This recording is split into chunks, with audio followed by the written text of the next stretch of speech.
frères, que Dieu vous bénisse. Il est bon de vous saluer au nom du Seigneur. Je vous souhaite, frères et sœurs, que Dieu déverse sur vous tous des riches et des abondantes bénédictions. Tout comme nous avons prié à travers les études bibliques. Mes chers frères, en méditant sur les différents enseignements de notre sœur, qui ces derniers temps travaille sur le livre des Romains, cela a été très beau. Vraiment, il n'y a rien d'autre à rajouter, rien d'autre à éclaircir, étant donné que notre sœur a toujours été et est une grande enseignante, un grand expositeur de ce livre si difficile, comme l'a dit Pierre dans un de ses épîtres, en disant que certaines parties sont difficiles à comprendre. Comme il est beau que nous jouissions de tous ces éclaircissements au sujet de tous ces mystères. Mes frères, il y a quelque chose qui m'est venu à l'esprit, et en voyant l'étude ou en voyant les études,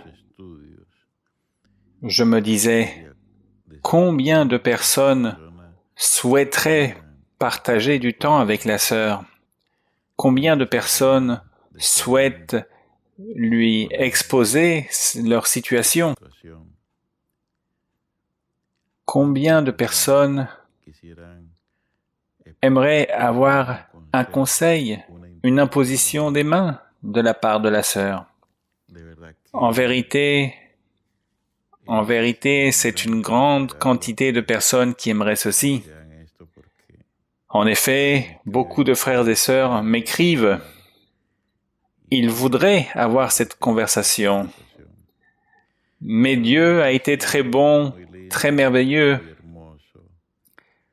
parce que cette situation mondiale a permis que nous puissions voir notre sœur, l'écouter, et il vient à mon esprit, il me vient cette idée de penser combien de personnes aimeraient voir la sœur.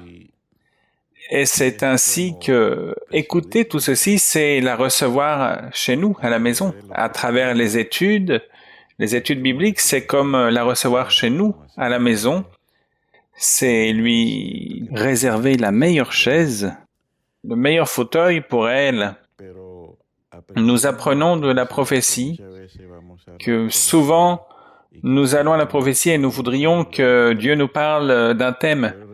Mais il se trouve que Dieu nous parle de ce que lui voulait, de ce que nous attendions pas à entendre, des paroles d'édification, parfois des rappels à l'ordre, parfois des paroles de consolation, des promesses, des paroles d'édification.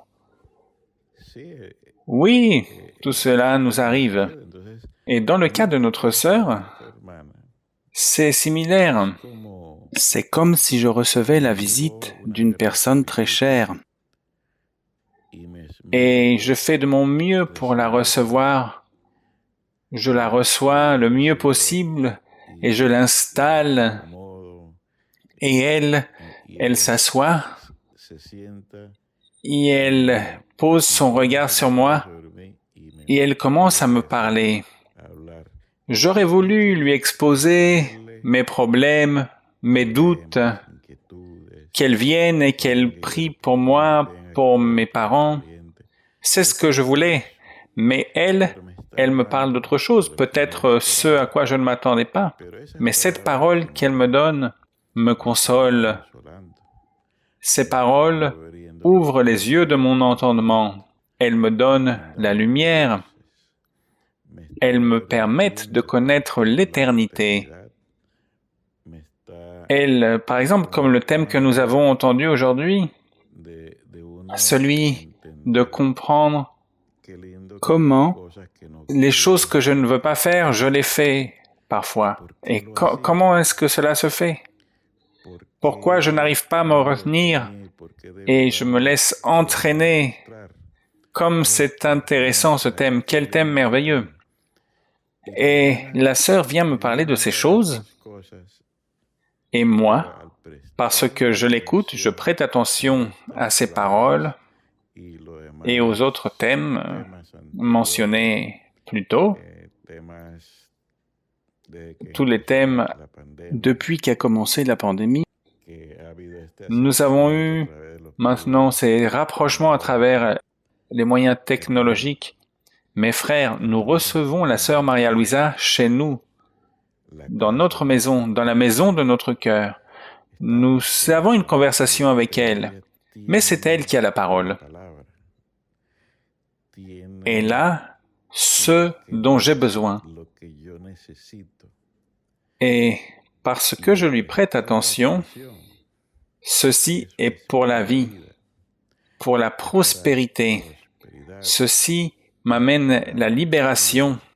Ceci me permet de grandir. Ceci me permet de recevoir l'Esprit Saint pour aimer plus Dieu.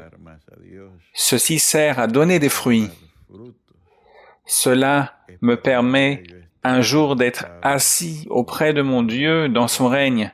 C'est à cela que servent les paroles de notre sœur. Et voici, mes frères, ce dont je veux vous parler. Je veux vous parler de mes doutes, mes inquiétudes, mais la sœur me donne plutôt des paroles qui m'instruisent, qui m'enseignent comment gagner l'éternité. Je vais lire certains versets qui ont à voir avec ce dont je viens de parler, ce dont je vous parle. Dans le second livre des Chroniques, dans le chapitre 20, verset 20. À la fin du verset 20, nous lisons « Confiez-vous en l'Éternel, votre Dieu. » Oui, mes frères, c'est que nous croyons en Dieu. Il ne s'agit pas que nous soyons en train de diviniser notre sœur Maria-Luisa et que nous la préférions à Dieu. Non, il ne s'agit pas de ça du tout. Non, nous croyons en Dieu qui a fait les cieux, la terre, qui est venu nous sauver, qui nous délivre de beaucoup de choses. Nous croyons en ce Dieu, mes frères. Un Dieu esprit, enfin, tel que la sœur nous l'a toujours enseigné. Mais ce verset dit aussi « Et vous serez affermis. Confiez-vous en l'Éternel, votre Dieu, et vous serez affermis. » Mais il ajoute aussi « Confiez-vous en ses prophètes, et vous réussirez. »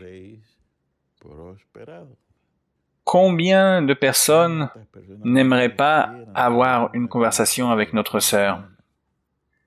Combien de personnes ne suivaient-elles pas le Seigneur? Le suivaient certains par intérêt. Cela ne me plaît pas. Certains pour un intérêt particulier propre. Cela ne me plaît pas. D'autres le suivaient pour le tenter, pour l'accuser, pour faire tomber son enseignement. Cela ne me plaît pas non plus. Mais d'autres, enfin, le cherchaient, le suivaient pour que, en leur moment, il donne des fruits. Et ceux-là étaient attentifs aux méditations, aux enseignements, plus qu'aux problèmes, mes frères. Aujourd'hui, c'est la même chose. Il y a peu, la sœur nous enseignait, parce que ce qu'elle nous enseigne, il s'agit d'une épître. Et elle nous enseignait que les Juifs n'ont pas cru que Dieu était dans notre Seigneur Jésus-Christ. ils ne pouvaient l'accepter. Ceci et d'autres choses que le Seigneur enseignait étaient l'objet d'insultes, d'attaques, de lapidations à notre Seigneur. Il cherchait à le tuer ou on l'accusait de quelque chose comme d'une conspiration. Aujourd'hui, vous et moi, nous devons croire. Nous devons croire que Dieu est dans notre sœur et que comme prophète, elle est un prophète et nous réussirons si nous confions en elle. Et même si nous ne pouvons pas l'avoir près de nous, serrer sa main, etc., nous la recevons dans notre cœur. Nous prêtons attention à ses enseignements. Par exemple, ses enseignements, ses méditations, où elle éclaire et explique les commandements. Quand Dieu enseigne à travers notre sœur, et la sœur dit une parole dure de rappel à l'ordre, je dis dans mon cœur, oh, c'est de moi dont elle parle. Qu'elle dit, celui qui est têtu, oh, ça c'est moi dont elle parle. Elle dit par exemple qu'il y en a beaucoup qui aiment Dieu, oh Seigneur, je voudrais faire partie de cela. Enfin, j'interagis d'une certaine manière avec la conversation de la sœur. Elle parle, je la vois à travers la vidéo, elle enseigne pour tous, mais quel rapprochement si beau. Elle me parle à moi de choses dont moi j'ai besoin. Et il se trouve, mes frères, qu'en fin de compte, à la fin, elle prie pour moi. À la fin, c'est comme si elle m'imposait les mains. À la fin, elle me donne même la prophétie. Et tout ce dont il a été traité a été pour moi de grande édification. Oui, mes frères, l'apôtre Paul écrivit dans le livre, dans l'épître aux Philippiens, nous l'appelons livre, mais en fait c'est une lettre qu'il a écrite aux gens de Philippe, aux Philippiens, donc des paroles très intéressantes. Nous lisons donc dans le chapitre 4, verset 9, « Ce que vous avez appris, reçu et entendu de moi, et ce que vous avez vu en moi, pratiquez-le. Et le Dieu de paix sera avec vous, ou avec nous. Comme c'est merveilleux, comme c'est beau. Mais il devait croire que Paul était envoyé de Dieu. Il devait accepter et se contenter de ces lettres qui, très souvent, étaient très difficiles à envoyer jusqu'à leur destination. Aujourd'hui, beaucoup de personnes voudraient parler avec la sœur, voudraient s'entretenir avec elle. Je voudrais lui exposer mon problème. Mais la méditation contient tout. Dans la méditation, elle m'édifie. Elle me rappelle à l'ordre. Je trouve, par exemple, aujourd'hui, j'ai compris d'où venait cette insistance d'être aussi têtu à faire des choses qui ne me convenaient pas. Elle m'a permis de comprendre les paroles de l'apôtre Paul quand il disait « Misérable que je suis, enfin, nous étions cela, et tout celui qui est dans la chair ou dans le péché est mort. Seigneur, voilà ce qui m'arrive. » Et moi qui voudrais lui dire qu'elle prie pour ma santé, ou pour mon proche, ou parce que je suis dans le besoin, Mes frères, ce que nous gagnons est bien plus grand. Et je vous rappelle, cherchez premièrement le royaume et la justice de Dieu, et toutes ces choses vous seront données par-dessus. Et voici, ceci est une manière de gagner le règne des cieux. Je vous rappelle le cas de Marthe et Marie qui ont reçu le Seigneur chez elles, mais une était occupée par les tâches quotidiennes et l'autre était très attentive à ce que disait le Seigneur. Et le Seigneur disait, « Marthe, Marthe », il disait que ce qui avait choisi sa sœur Marie était une bénédiction éternelle pour toujours. Mes frères, et que nous gagnons, nous apprenons. Voici ce qu'il nous arrive, que toutes les fois où il y a une transmission, une méditation, c'est comme recevoir la sœur chez nous, mes frères. C'est comme si nous l'installions au meilleur endroit, à l'endroit le plus confortable de la maison. Et c'est écouter ce que Dieu a à nous dire pour notre vie à travers la sœur. Et ma maison est bénie, mes frères. Et dans ce cas, mon cœur est béni, mon cœur est libéré, renouvelé.